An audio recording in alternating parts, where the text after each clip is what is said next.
네, 할렐루야 찬양대 귀한 찬양 감사합니다. 우리 옆에 계신 분들하고 인사하시겠습니다. 사랑합니다. 축복합니다.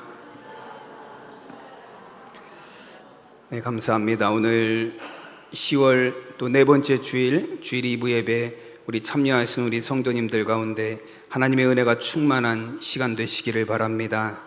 이제 날씨가 좀 많이 쌀쌀해졌습니다. 그래서 오늘 1부 예배 때는 여기 히터도 켜고 예배를 드렸었어요. 좀 날씨가 많이 쌀쌀해진 가운데 여러분 환절기 감기 조심하시고 건강 조심하시기를 바랍니다. 제 목소리가 약간 잠겨서 감기 걸렸다고 생각하시는데요, 감기 걸려서 그런 건 아닙니다. 네. 오늘 좀 목을 아침에 써서 그런지 좀 잠겨서 그런 거니까요, 여러분들이 좀 양해를 해주시기를 부탁드립니다. 오늘은 저희가 마태복음 7장 1절에서 5절까지 말씀을 함께 봉독했습니다. 말씀의 제목은 내 눈 속에서 들보를 빼어라 입니다. 우리 다 함께 제목을 따라 하시겠습니다. 내 눈 속에서 들보를 빼어라. 아멘. 오늘 마태복음 7장에는 예수님의 산상수훈의 가르침 중에서 여러분 제자들을 향해서 비판하지 말고 또 함부로 남을 판단하지 말라는 그런 말씀, 그런 가르침을 우리에게 주고 있습니다. 여러분, 사람들은 남을 비판하고 비난하고 또 판단하는 것을 또 굉장히 즐겨합니다. 왜냐하면 누군가를 비판하고 또 판단할 때 나 스스로가 그 사람보다는 나은 위치에 있다라고 생각할 수 있기 때문에 그렇습니다. 여러분, 그래서 이 비판하다라는 단어, 크리노라는 헬라어 단어는 이런 의미를 갖고 있습니다. 분리하여 골라내다라는 의미를 갖고 있어요. 즉 내가 뭐가 되는 거죠? 내가 재판자가 되는 거예요. 그래서 이 사람을 분리하고 골라내서 죄인으로 규정하는 것, 잘못된 사람으로 규정하는 것, 그것이 비판이 갖고 있는 의미예요. 여러분, 저도 겨울이 되면 우리가 귤을 많이들 드십니다. 근데 어느 날 제가 몇 년 전에 귤을 사러 갔어요. 귤을 사러 갔더니 이제 조그만 박스로 하나를 사는데 이제 판매하시는 판매원분이 제가 귤을 골라가지고 가지고 갔더니 제가 고른 박스를 뜯으시더라고요. 저는 깜짝 놀랐어요. 나는 저걸 사려고 그러는데 왜 뜯으시나 그랬더니 뜯어서 그 박스 안에서 썩은 것들을 좀 골라내시더라고요. 아마 이제 판매를 하려고 쌓아놓으면 그 며칠 지나는 동안에 아마 안에 썩은 것들이 생기나 봐요. 그래서 사는 사람들마다 썩은 것들을 골라내서 이제 옆에 뜯어놓은 박스에서 이제 안 썩은 것들을 빼내는 개수만큼 이렇게 채워주시더라고요. 여러분, 이분이 하시는 역할이 뭐죠? 썩은 걸 골라내서 안 썩은 것들과 분리하는 역할이에요. 여러분, 우리가 비판하고 판단하고 비난하고 비방한다라는 건 어떤 의미를 갖고 있냐면 내가 그런 판단자가 되고 재판자가 되고 입법자가 되어서 사람들을 죄인으로 규정한다라는 의미를 갖고 있습니다. 근데 여러분, 예수님께서는 너희가 함부로 재판하고 판단하고 비난하지 말라라고 말씀하셨습니다. 왜냐하면 그것은 우리에게 주어진 역할이 아니기 때문에 그렇습니다. 그럼 많은 사람들이 스스로가 판단자가 되고 비판자가 되어서 다른 사람들을 정죄하기를 좋아합니다. 여러분, 다른 사람들의 위에 서 있다라는 그런 교만함을 갖기를 좋아하고 있습니다. 여러분, 예수님께서는 남을 판단하고 비판하는 자들을 향해서 말씀하시는 거예요. 너희들이 착각하고 있다라는 거예요. 하나님은 너희들을 재판자로 세우신 적도 없고 하나님께서 너희들을 판단하는 자로 세우신 적도 없다라는 말씀이에요. 그러므로 너희는 비판하지 말라 말씀합니다. 여러분, 남을 비판하고 비난하는 사람들, 판단하는 사람들이 갖고 있는 두 가지 착각이 있습니다. 첫째는 무엇이냐면 나는 깨끗하다라는 착각이에요. 오늘 말씀 3절에서 보면 예수님이 이렇게 말씀하십니다. 어찌하여 형제의 눈 속에 있는 티는 보고 내 눈 속에 있는 들보는 깨닫지 못하느냐 말씀하셨습니다. 남을 판단하고 비판하기를 좋아하는 사람은 자신이 깨끗하고 무죄하기 때문이 아닙니다. 자기 눈 속에 있는 들보를 보지 못하기 때문이다라고 말씀하셨어요. 여러분, 남을 판단하기 좋아하는 사람들이 가진 특징은 뭐냐면 남에게는 굉장히 엄격한 잣대를 들이댑니다. 근데 나에게는 어떻죠? 굉장히 관대해요. 남에게는 엄격한 잣대로 들이대면서 하나하나 조목조목 따지고 판단하고 거기에 계산하려고 듭니다. 그래서 뭐가 잘못됐고 뭐가 문제고 뭐가 틀렸고 하나하나 구분해내서 판단하고 비판해요. 근데 나의 잘못에 대해서는 어떻죠? 저도 그런 것 같아요. 그럴 수 있지. 사람이 살다 보면 그럴 수 있지. 어떻게 완벽할 수 있어? 누구나 다 그럴 수 있어. 나에 대해서는 굉장히 관대한데 남에 대해서는 엄격한 잣대를 갖고 있는 그런 사람들이 비판과 판단을 좋아하는 사람들입니다. 이런 복음서에 등장하는 바리새인들을 보면 이 바리새인들은 예수님을 따라다니면서 굉장히 많이 비판하고 비난하고 비방했습니다. 예수님이 하는 행동 하나하나를 가지고 예수님과 제자들이 하는 행위 하나하나를 가지고 따라다니면서 비난하고 비방했습니다. 예수님의 제자들이 손을 씻지 않고 음식을 먹는다고 비판했어요. 어떻게 손을 씻지 않고 음식을 먹을 수 있느냐라는 거예요. 장로들의 유전에 따르면 반드시 손을 씻고 깨끗하게 먹어야 되는 거 아니냐라면서 예수님의 제자들을 비난했습니다. 여러분, 세리와 창녀들과 예수님이 함께 식사를 하신다고 어떻게 죄인의 무리와 함께 계실 수 있느냐라면서 예수님을 비난했습니다. 안식일에 해서는 안 되는 일, 안식일에 손 마른 자를 고치셨다라고 안식일에는 아무 일도 하지 않아야 되는데 예수님이 안식일에 규정을 범했다고 예수님을 비난했습니다. 자신들은 금식하는데 요한의 제자들은 금식하는데 왜 예수님의 제자들은 금식하지 않느냐라며 일주일에 2번씩 금식해야 되는 거 아니냐라며 예수님의 제자들을 비난했습니다. 여러분, 예수님을 따라다니면서 하나하나 꼬투리 잡고 비난하고 비방했어요. 근데 여러분, 실제로 이 바리새인들의 진짜 모습은 어떠했습니까? 여러분, 성경에 나타난 바리새인의 모습을 보면 마태복음 12장 14절에서는 바리새인들을 이렇게 표현합니다. 바리새인들이 나가서 어떻게 하여 예수를 죽일까 의논하거늘. 마가복음 3장 6절에서도 마찬가지예요. 바리새인들이 나가서 곧 헤롯 땅과 함께 어떻게 하여 예수를 죽일까 의논하니라 말씀합니다. 여러분, 예수님과 예수님의 제자들이 율법을 어긴 것에 대해서 비판하고 비난하면서 이들은 뒤로 어떤 일을 꾸미고 있어요? 예수님을 죽이려는 음모, 사람을 죽이려는 음모, 자신들의 기득권을 지키기 위해서 그것에 해가 되는 사람들을 없애버리려는 그런 끔찍한 죄를 모의하고 있었습니다. 여러분, 참으로 대단한 사람들이죠. 겉으로는 다른 사람의 죄를 비난하고 정죄하면서 속으로는 엄청난 죄들을 꾸며내고 있었습니다. 여러분, 이런 사람들이 바로 어떤 사람들이다라고 말씀하시는 거예요? 자기 눈 속에 있는 들보는 보지 못하고 형제, 남의 눈 속에 있는 티끌을 보는 사람이다라고 말씀합니다. 여러분, 그러나 예수 그리스도의 복음은 남의 눈에 티끌을 보는 것이 복음이 아니에요. 여러분, 복음은 무엇이죠? 내 눈 안에 있는 들보를 바로 볼 수 있는 것이 복음입니다. 여러분, 그래서 예수님을 만난 사람들은 뭘 깨닫게 돼요?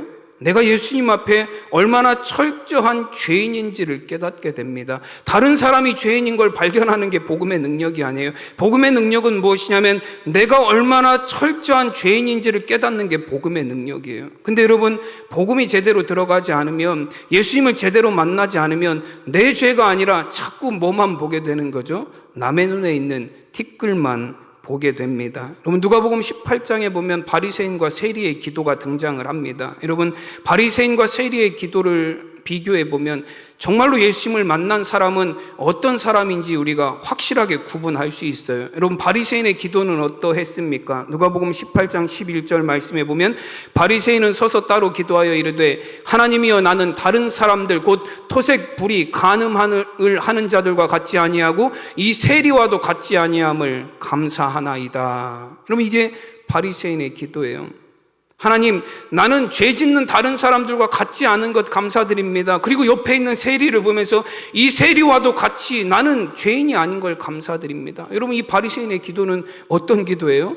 다른 사람들을 정죄하는 기도예요. 저 사람은 토색했고, 저 사람은 간음했고, 저 사람은 나쁜 짓 했고, 이 세리는 민족의 배신자이고, 여러분, 다른 사람들의 죄만 다 드러내요. 그리고 나서 보니까 나는 어떤 사람이에요? 정말로 의로운 사람이에요. 나는 저 사람 같지 않고 저 사람 같지 않고 저 세리와도 같지 않은, 하나님, 나는 얼마나 의로운 사람입니까? 감사합니다. 여러분, 이게 바리새인의 기도입니다. 자신의 죄는 하나도 보지 못하고 남의 죄만 바라보는 기도예요. 여러분, 근데 세리의 기도는 어떠합니까? 누가복음 18장 13절 말씀에 보면 세리는 멀리 서서 감히 눈을 들어 하늘을 쳐다보지도 못하고 다만 가슴을 치며 이르되 하나님이여 불쌍히 여기소서 나는 죄인이로소이다 하였느니라. 아멘. 여러분, 세리는 내 안에 있는 들보를 보았어요. 다른 사람의 눈에 있는 티끌이 아니라 하나님, 나는 감히 하늘을 쳐다볼 수도 없는 죄인입니다. 하나님 앞에 설 수도 없는 죄인입니다. 하나님, 죄인인 나를 긍휼히 여겨 주시옵소서. 여러분, 다른 사람의 티끌을 비난하고 정죄할 그런 시간이 없어요. 내가 하나님 앞에 철저한 죄인인데 어찌 다른 사람의 죄를 바라볼 수 있겠습니까? 내 죄를 가지고 하나님의 용서와 긍휼을 구하는 기도를 드릴 뿐입니다. 로마서 3장 10절 말씀에서는 기록된 바 의인은 없나니 하나도 없으며 라고 말씀합니다. 또 로마서 3장 23절에서는 모든 사람이 죄를 범하였음에 하나님의 영광에 이르지 못하였더니라고 말씀합니다. 여러분, 이 말씀은 곧 어느 누구도 다른 사람을, 그 이웃을, 그 형제를 비난하고 정죄할 자격이 없다라는 거예요. 의인은 한 사람도 없어요. 모든 사람이 죄를 범하였습니다. 그래서 누구도 판단자와 재판관으로 설 수 있는 자격을 가진 사람은 단 한 사람도 없다라는 말씀이에요. 그래서 야고보서 4장 12절에서는 말씀합니다. 입법자와 재판관은 오직 한 분이시니 능히 구원하기도 하시며 멸하기도 하시느니라. 너는 누구이기에 이웃을 판단하느냐 말씀합니다. 여러분, 하나님 한 분만이 오직 판단자가 되시고 법을 만드시는 분이 되시고 그 법을 집행하시는 분이 되신다라는 거예요. 하나님은 그 법을 통해서 구원하시기도 하시며 심판하시기도 하시는 분이십니다. 하나님만이 재판관이시고 입법자이고 구원자이시고 심판자이십니다. 여러분, 그리고 사람들을 향해서 말씀하시는 거예요. 너는 누구이기에 너의 이웃을 판단하느냐. 여러분, 너는 누구이기에라는 말씀이 어떤 말씀이에요? 우리가 알아듣기 쉬운 말로 하면 뭐죠? 네가 뭔데예요. 네. 네가 뭔데? 나는 너에게 그런 자격을 준 적이 없는데 너는 그런 자격과 권세를 갖지 않고 있는데 왜 함부로 너희 이웃을 판단하고 비판하고 비난하고 비방하느냐?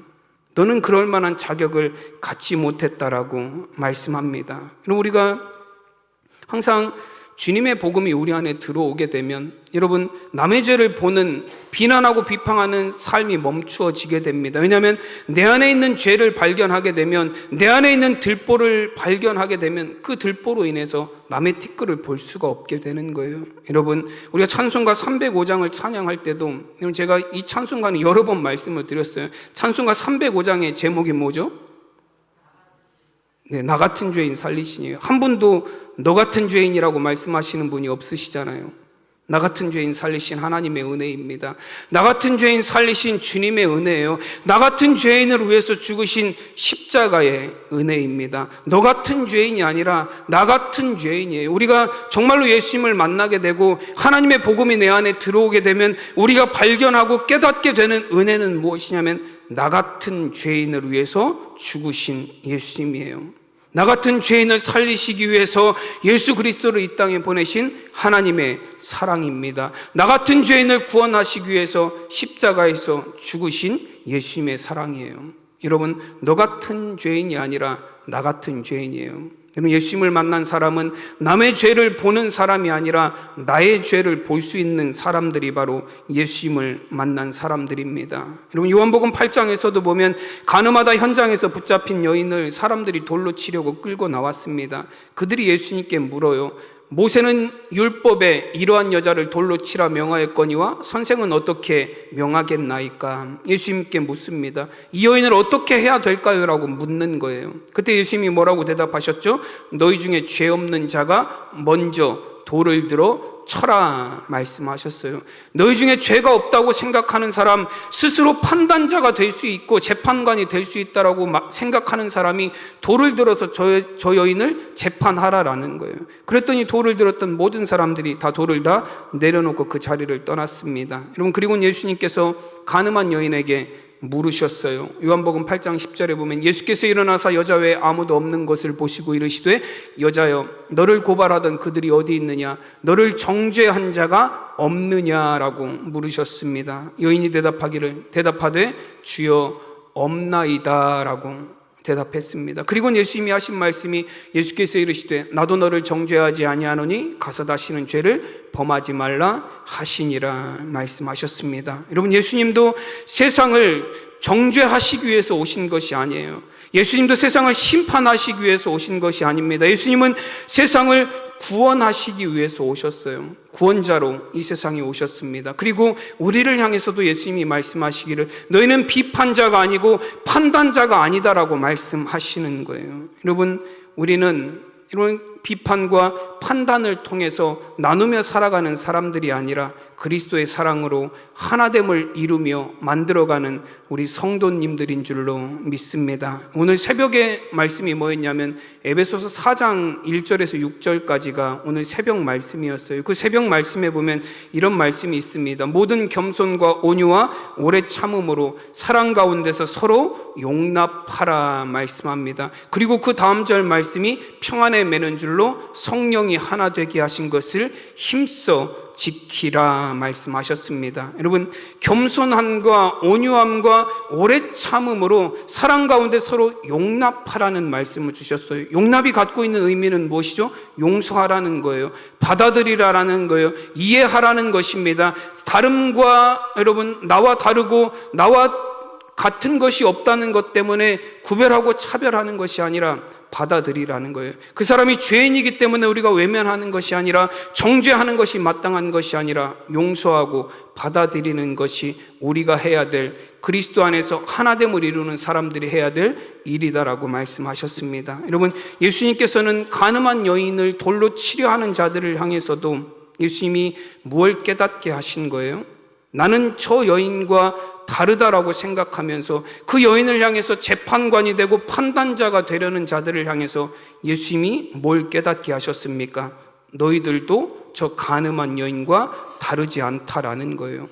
다르다라고 생각하는 사람은 돌을 들어 치라고 말씀하셨을 때 어느 누구도 돌을 들어서 그 여인을 칠 수가 없었어요. 여러분, 우리는 나는 깨끗하다라고 착각하며 살아갑니다. 그래서 남을 비난하고 비판하고 비방하는 일을 여러분, 우리는 너무 쉽게 하고 있는지 몰라요. 그러나 여러분, 하나님 앞에서 어느 누구도 깨끗한 사람은 하나도 없습니다. 누구도 누구를 판단할 만한 자격은 아무에게도 없습니다. 여러분, 그리고 남을 비판하고 판단하는 사람들이 갖고 있는 두 번째 착각은 무엇이냐면 나는 들키지 않는다라는 착각이에요. 오늘 1절과 2절 말씀에 보면 비판을 받지 아니하려거든 비판하지 말라. 너희가 비판하는 그 비판으로 너희가 비판을 받을 것이요 너희가 헤아리는 그 헤아림으로 너희가 헤아림을 받을 것이라 말씀합니다. 여러분, 남을 비판하거나 비방하는 사람들은 결국에 어떻게 되냐면 너희가 남을 비판한 그 비판으로 너도 비판받게 될 것이고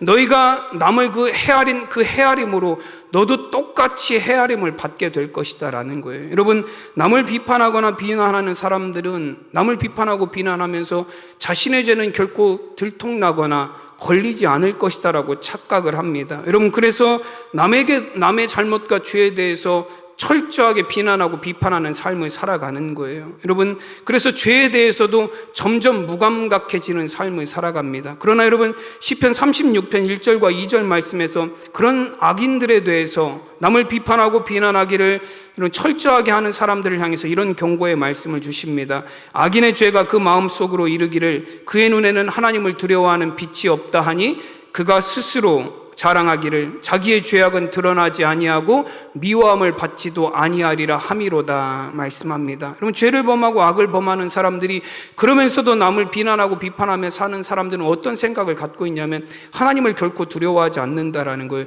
왜 하나님을 두려워하지 않느냐면 내 죄와 나의 악한 것들이 드러나지 않을 것이기 때문이라 생각한다라는 거예요. 나는 그것 때문에 사람들로부터 미움을 받지 않는다. 나는 결코 재판받거나 판단받지 않는다라고 생각하기 때문에 그렇다라는 거예요.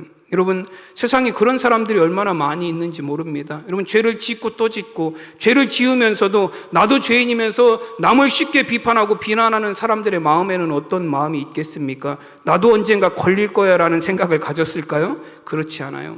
나는 걸리지 않을 거야. 나는 들키지 않을 거야. 나는 이 내 죄로 인한 어떤 대가도 받지 않을 거야 라는 착각을 갖고 있기 때문에 그래요. 여러분, 제가 며칠 전에 한 방송 프로그램을 봤어요. 근데 좀 황당한 사건이 나왔어요. 그 프로그램은 아마 시작한 지 얼마 안 된 것 같아요. 그 부부들이나 연인들과의 사이에서 나는 그 문제들을 다루는 프로그램이더라고요. 한 에콰도르에서 한 택시 한 대가 아내를 태우고 이제 가다가 검문에 걸렸어요. 경찰들이 검문하는 검문이 있었습니다. 근데 이 사람이, 경찰이 갑자기 신분증 좀 봅시다 하니까 갑자기 문을 열고 막 도망가는 거예요. 이 운전기사가, 아내를 태우고 가는 운전기사가. 그래서 경찰이 쫓아가서 이 사람을 잡아왔어요. 잡아와서 다시 그 차 안에 앉혀놓고, 이 사람이 분명히 뭔가 잘못한 게 있으니까 도망갔을 거 아니에요? 아무런 잘못 없는 사람이 도망갈 이유는 없으니까 신문을 하기 시작합니다. 근데 아무리 봐도 잘못한 게 없어요. 술을 먹은 것도 아니고, 뭐 남의 거 훔친 것도 아니고, 오다가 사고를 낸 것도 아니고, 아무리 봐도 이 사람이 도망갈 만한 이유가 없어요. 그래서 신문을 하다가 나중에는 한번 트렁크를 열어봅시다. 아무런 잘못도 찾을 수 없으니까 트렁크를 한번 열어보겠습니다 얘기를 했더니, 이 사람이 트렁크는 아무것도 없다고, 안 열어봐도 된다고 자꾸 트렁크를 못 열게 해요. 그래서 경찰이 가서 억지로 트렁크를 열었더니 그 안에 뭐가 있냐면, 여자 한 명이 마스크를 쓰고 쪼그리고 이렇게 누워 있더래요. 그러면 이 순간 경찰이 생각한 건 뭘 생각하죠? 납치. 이 두 부부가 한 사람을 납치해서 데려가는구나라고 생각을 했어요. 그리고 이제 경찰이 계속해서 이 남자를 신문하니까 뭐라고 얘기를 하냐면, 납치가 아니라 트렁크에 타고 있는 그 여인은 자기 애인이래요. 네. 옆에는 누가 타고 있죠? 아내를 태워가고, 트렁크엔 누굴 태우고 가요? 자기 애인을 태우고 가요. 아내를 가족들과 함께 유원지로 놀러 가는 길인데 누구도 데리고 가는 거예요, 같이? 애인도. 참, 아내와 애인이라는, 아내도 있고 애인도 있다라는 게 참 어울리지 않는 말인 것 같지만, 이 남자는 같은 차 안에 자기 아내도 태우고 애인도 태우고 유원지로 놀러 가고 있었던 거예요. 유원지에 가서는 어떻게 하려고 그랬을까요? 아내랑 이쪽에서 식사도 맛있게 먹고 잠깐 화장실 간 사이에 이쪽에서는 누구랑 또 노는 거예요? 애인이랑도 어울리고. 아마 그런 생각을 갖고 아내도 태우고 애인도 태우고 갔던 것 같아요. 이 사람의 마음에는 어떤 생각이 있었을까요? 이런 대담한 짓을 하는 거 보면 나는 들키지 않을 자신이 있다라는 거예요. 나는 걸리지 않을 자신이 있다라는 거예요. 여러분, 세상에 많은 사람들이 죄를 범하면서도, 악한 일을 하면서도, 그러면서도 남을 비난하고 비방하며 살면서 어떤 생각을 은연중에 갖고 있냐면, 나는 걸리지 않는다, 나는 괜찮다라는 생각을 갖고 있다라는 거예요. 여러분, 시편 73편에 보면 그 시인의 탄식이 나옵니다. 어떤 시인의 탄식이냐면, 왜 나쁜 놈들의 죄가 들통이 나지 않느냐라는 거예요. 왜 죄를 짓는 사람들, 악하게 사는 사람들은 그 죄를 짓고도 그 대가를 치르지 않고 악한 일을 행하면서도 왜 잘 사느냐라는 그런 탄식이 시편 73편에 나옵니다. 3절에서 5절까지 보면, 이는 내가 악인의 형통함을 보고 오만한 자를 질투하였음이로다. 그들은 죽을 때에도 고통이 없고 그 힘이 강건하며, 사람들이 당하는 고난이 그들에게는 없고 사람들이 당하는 재앙도 그들에게는 없나니라고 말합니다. 그럼 악하게 사는 사람들이 어떤 결말을 맺나 봤더니 죽을 때까지 아무 문제 없는 걸 이 시인이 보게 된 거예요. 죄를 범하고 부정하게 살았는데도 그 사람이 아무런, 평생 사는 동안에 아무런 죄의 대가를 받지 않는 걸 이 사람이 봐요. 그러면서 이 시인이 하나님 앞에 한탄해요. 하나님, 저 사람들은 왜 아무런 재앙도 없고 아무런 고난도 없고 악하고 죄악 가운데 사는데 아무 문제가 없습니까?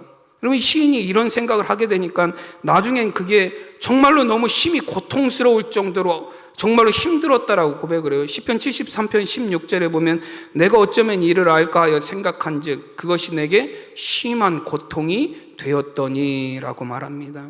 그걸 자꾸 생각하니까 너무 고통스러워서 참을 수 없다라는 거예요. 너무 힘들어서 내가 견딜 수 없는 고통이 되었다라고 말합니다. 어떻게 해서든지 이해해 보려고 했다라는 거예요. 그런데 아무리 이해하려고 해도, 그런데 아무리 그걸 내가 노력해봐도 해결이 되지 않는 문제였다라는 거예요. 여러분, 정말 그럴 것 같지 않습니까? 우리가 세상을 바라봐도 그렇잖아요. 어떤 사람들은 배가 고파서 빵 한 조각 훔친 것 때문에 몇 년 감옥 생활하는 사람들도 있어요. 근데 어떤 사람들은 수십억 수백억을 횡령하고도 아무런 문제 없이 평안히 잘 사는 사람들이 얼마나 많이 있는지 모릅니다. 여러분, 수많은 사람들을 죽이고 여러분 상하게 만드는 전쟁과 수많은 마약과 수많은 범죄의 주범이 되는 사람들은 아무런 문제 없이 평안하게 죽을 때까지 잘 사는 것 같은 그런 사람들이 있어요. 여러분, 그런 걸 생각하면 내가 하나님의 말씀대로 정직하게 사는데, 내가 정말로 착하게 선하게 살려고 노력하는데, 나는 신앙인으로서 하나님을 믿는 사람으로서 정말로 믿음 안에서 살아가려고 노력하는데, 나는 정말 어렵고 힘든데, 나는 여러 가지 문제와 고난을 만나는데, 그렇지 않은 사람들, 오히려 악하게 사는 사람들이 형통하고 잘 사니 얼마나 속 터질 일이겠습니까? 이 시인이 그걸 생각하다 보니까 너무 고통스럽다라고 얘기해요. 그리고 이 시인이 마지막에 이 문제를 어디 가서 해결을 받냐면 시편 73편 17절에 보면 이 시인이 이런 고백을 합니다. 하나님의 성소에 들어갈 때에야 그들의 종말을 내가 깨달았나이다 라고 고백을 합니다. 그럼 어떤 고백이에요? 하나님 앞에 서보니, 내가 하나님 앞에 나와서 하나님 앞에 서보니 비로소 내가 알게 되었다라는 거예요. 그들이 세상에서 형통한 것 같고 사람들이 보기에는 그들이 아무런 문제가 없는 것 같지만 결국에는 그들의 종말을 하나님께서 쥐고 계시다라는 걸 깨달았다라는 거예요. 그들은 결국 하나님의 심판 앞에 서게 될 것입니다. 여러분, 이 시인이 고백하는 그 이후의 내용에 보면 그들은 미끄러운 곳에 서 있습니다라고 고백해요. 여러분, 미끄러운 곳은 어떻죠? 한번 넘어지면 일어날 수 없는 곳이라는 거예요. 여러분, 세상에서는 그들이 형통한 것 같고 아무런 문제가 없는 것 같지만 그들을 기다리고 있는 것은 무엇이냐면 하나님의 심판이라는 거예요. 하나님 앞에 서서 그걸 깨닫게 되자 이 시인의 고통이 해결이 되었다라는 그런 고백입니다. 여러분, 세상의 판단, 사람들의 판단이 전부가 아니에요. 여러분, 우리는 사람의 판단, 세상의 판단이 아니라 분명히 누구의 판단 앞에 서게 될 거예요? 하나님의 판단 앞에 서게 될 것입니다. 여러분, 세상에서는 잘 숨기고 살 수 있는지 몰라요. 가면을 쓰고 내가 거룩한 척, 의로운 척 그렇게 살 수 있을지 모릅니다. 그러나 하나님 앞에 서게 되면 모든 가면이, 모든 숨겨진 것들이 다 드러나게 될 것입니다. 히브리서 9장 27절 말씀에 보면 한 번 죽는 것은 사람에게 정해진 것이요 그 후에는 심판이 있으리니 말씀합니다. 그리고 하나님 앞에서 모든 것이 드러나게 될 것이라 말씀합니다. 히브리서 4장 13절 말씀에 보면 지으신 것이 하나도 그 앞에 나타나지 않음이 없고 우리의 결산을 받으시리에 눈앞에 만물이 벌거벗은 것처럼 드러나리라 말씀합니다. 여러분, 완전히 벗은 것처럼 우리의 모든 것이 드러나게 될 것이라는 거예요. 여러분, 하나님에 대해서 이 히브리서 기자는 표현하기를 뭐라고 표현하냐면 우리의 결산을 받으실 이라고 그렇게 표현합니다. 우리가 하나님 앞에 가면 모든 것들, 우리의 삶을 다 결산할 때가 온다라는 거예요. 나는 잘 숨겼다라고 생각하지만 하나님 앞에 서면 다 드러나게 되고 그 모든 것들을 하나님 앞에 결산할 때가 오게 될 것입니다. 나는 결코 들키지 않는다. 나의 죄는 아무도 찾을 수 없다. 여러분, 세상에서는 그럴 수 있을지 몰라요. 그러나 그건 착각이에요. 사람들 앞에서는 철저하게 위선적인 모습으로 자신을 꾸미며 남들을 비난하고 판단하며 살았던 그 삶이 이제 하나님 앞에 서게 되면 모두 드러나게 될 것이고, 내가 남에게 했던 비판이, 내가 남을 헤아리면서 판단했던 정죄였던 그 헤아림과 비판이 부메랑처럼 나에게 돌아오게 될 것이다라고 말씀합니다. 그래서 여러분, 자꾸 남의 허물이 내 눈에 들어오고 자꾸 남의 잘못한 것들이 보이고 자꾸 남의 티끌이 보이면 여러분 한번 속으로 이렇게 생각해 보세요. 내 눈에는 들보가 있다. 한번 따라해 보실까요? 내 눈 속에는 들보가 있다. 그럼 남의 허물이 자꾸 보이면 그렇게 한번 속으로 생각해 보세요. 내 눈 속에 들보를 빼야지 남의 눈에 티끌을 뺄 생각을 하지 말자라고 다시 한번 되새겨 보시기 바랍니다. 그럼 어느 누구도 죄로부터 깨끗한 사람은 없습니다. 또한 자신의 죄를 철저하게 숨길 수 있는 사람도 없어요. 즉 누군가를 비판하고 정죄할 자격을 가진 사람은 아무도 없다라는 거예요. 하나님은 우리에게 그런 자격을 주시지 않았습니다. 여러분, 그러면 우리가 선택할 수 있는 것, 여러분, 다른 사람들의 잘못 앞에서, 그 사람들의 실수 앞에서, 그 사람들의 죄 앞에서, 그럼 우리가 선택할 수 있는 것이 무엇이 있습니까? 비판과 정죄가 아닌 사랑과 용서가, 용납이 우리가 선택할 수 있는 것이에요. 요한일서 4장 17절 말씀에 보면 이로써 사랑이 우리에게 온전히 이루어진 것은 우리로 심판날에 담대함을 가지게 하려 함이니 주께서 그러하심과 같이 우리도 이 세상에서 그러하니라 말씀합니다. 그럼 우리는 모두 하나님의 심판대 앞에 서서 우리의 죄에 대하여 심판과 판단을 받아야 할 사람들이었습니다. 여러분, 그리고 하나님의 심판대 앞에서 우리는 유죄 판정을 받아서 영원한 죽음, 지옥에 가야 할 사람들이었습니다. 그러나 그리스도의 사랑이 우리 안에 이루어졌습니다. 그래서 우리는 심판날에 담대함을 가질 수 있다라고 말씀합니다. 우리는 모두 죄로 인하여 하나님의 심판의 대상이었지만 그리스도의 십자가의 사랑으로 우리의 모든 죄가 깨끗이 씻겨졌습니다. 그리고 주님 다시 오시는 그날에 우리는 하나님의 심판대 앞에 서지만 우리는 두려움으로 서지 않을 수 있어요. 그 하나님의 심판대 앞에서 우리는 담대하게 설 수 있습니다. 우리는 이전처럼 죄인의 모습으로 죄에 대하여 판단받으려고 서는 것이 아니라 씻음받고 구원받은 하나님의 자녀로 하나님 앞에 설 수 있기 때문에 그렇습니다. 여러분, 주께서 그러하심과 같이 우리도 이 세상에서 그러하니라 말씀합니다. 주님께서 우리에게 사랑을 베풀어 주시고 우리의 죄를 용서하여 주심으로 우리가 하나님의 심판대 앞에서도 담대함을 얻게 하신 그것처럼 우리도 세상에 대해서 그러해야 된다라고 말씀합니다. 남의 죄를 판단하고 정죄하고 비난하는 것이 우리의 몫이 아니라 주님께서 우리에게 그러하셨듯 우리도 세상을 향해서 용서하고 사랑함을 통해서 그 세상에 하나님의 구원이 임하게 하는 것, 그것이 그리스도인들이 살아야 될 삶의 모습인 줄로 믿습니다. 그러면 저는 요즘 한 2주간 계속해서 장례가 있었죠. 우리가 지난주에도 장례가 있었고 이번 주에도 우리 강희봉 권사님 소천하셔서 장례가 있었습니다. 장례를 준비하면서 계속 그런 생각들을 해봤어요. 인생의 마지막이 되면, 인생의 마지막 순간이 되면 나는 어떤 것을 후회하게 될까라는 생각을 해봤습니다. 여러분, 어떤 걸 후회하게 될 것 같으세요?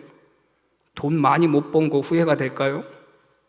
여러 가지가 있을 것 같아요. 근데 제가 이렇게 생각을 하다 보니까 가장 후회가 될 만한 것이 뭐가 있냐면 용서하지 않은 것이 후회될 것 같아요. 나에게 응어리 줬던 사람, 내가 대적했던 사람, 내가 미워했던 사람, 내가 가까이 하기 싫어했던 그 사람, 나에게 잘못한 사람, 그 사람을 용서하지 못한 일들이 마지막 순간에 후회가 될 것 같아요. 용서한 걸 후회하진 않으시겠죠? 용서하지 말걸.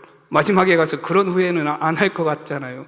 우리가 마지막에 가서 후회할 일은 뭐냐면 용서하지 못한 걸 후회할 것 같아요. 그래서 여러분, 저는 정말로 여러분들이 남을 비난하고 비판하고 정죄하는 삶이 아니라 용서하는 삶을 살아갈 수 있는 우리 성도님들이 되시기를 바랍니다. 여러분, 정죄와 비판과 비난은 생명이 아니지만 용서는 생명이 그 안에 담겨져 있습니다. 용서하고 사랑하고 또 용납함을 통해서 우리가 서로 아름다운 삶을 또 아름다운 믿음의 공동체를 이루어 갈 수 있는 우리 모든 성도님들 되시기를 간절히 축원합니다. 기도하겠습니다. 하나님의 은혜와 사랑을 감사드립니다. 하나님, 죄인된 우리를 부르시고 예수 그리스도의 십자가의 사랑으로 우리의 죄를 깨끗이 씻어주시고 우리를 구원받게 하여 주신 그 은혜를 감사드립니다. 주님의 사랑이 우리에게 온전히 임함으로 말미암아 하나님, 우리가 더 이상 죄 가운데 살아가는 삶이 아니라 구원받은 삶을 살게 하여 주셨습니다.